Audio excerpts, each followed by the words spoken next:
Capítulo 1. Antes das raízes, sementes. Pastor Edjan Reis, Videira Nank. Uma das coisas mais difíceis de se admitir é que para nascer, crescer e dar frutos, primeiro precisamos morrer. Como é difícil admitir certas coisas em nossas vidas. Morrer é uma das coisas que acontecem em nossas vidas que temos mais dificuldade de aceitar e, como sementes, precisamos saber que para crescer, avançar e dar alguma forma de dar frutos, precisamos morrer. Após isso, uma das coisas mais maravilhosas que acontece é que ela começa então a criar uma folha pequena para captar a luz. E à medida que ela recebe luz, ela cria raízes, cresce e avança no cumprimento do propósito. Quanto mais tempo de exposição à luz, mais forte a raiz cresce. Depois o alimento é retirado do solo para nutrir o corpo, só pode ser processado pela planta se houver luz. A tua palavra é lâmpada que ilumina os meus passos e luz que clareia o meu caminho. Salmo 119, 105. A luz que é capaz de clarear o caminho daquele que quer criar raízes é a palavra de Deus e somente exposto a ela podemos de forma sadia criar raízes fortes, o bastante para aguentar o dia da tempestade e do vento forte. Ao se entregar na cruz, o Senhor sabia que ao morrer, Ele estava, na verdade, gerando vida. E hoje podemos experimentar essa vida e, por amor, morrer para nós mesmos para que mais vida seja gerada.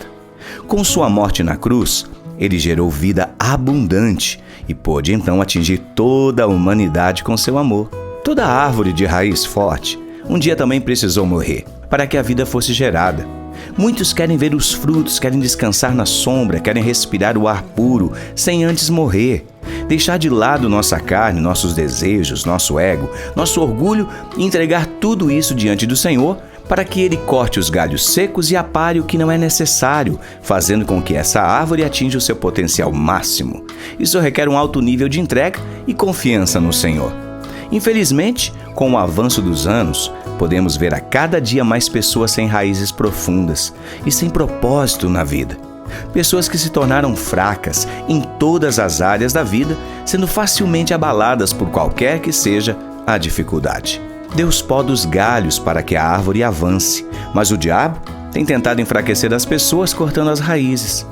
Constantemente vemos pessoas se tornarem desconhecidas em si mesmos, sem amigos, parentes, vizinhos, solitárias e tristes. Não se permitem o mínimo de intimidade com ninguém. Vínculo e intimidade mudam a nossa visão. E chegou a Betsaida, e trouxeram-lhe um cego, e rogaram-lhe que o tocasse. E tomando o cego pela mão, levou-o para fora da aldeia, e cuspindo-lhe nos olhos, impôs-lhe as mãos, perguntou-lhe se via alguma coisa. E levantando ele os olhos, disse: Vejo homens, pois os vejo como árvores que andam. Marcos capítulo 8, versículo 22 a 24. Jesus tira esse homem do meio da terra em que ele está e o leva para fora do ambiente em que ele se encontra. E ao ser curado, quando abre os olhos, é questionado sobre o que ele estava vendo. Ele diz que via homens como árvores que andam.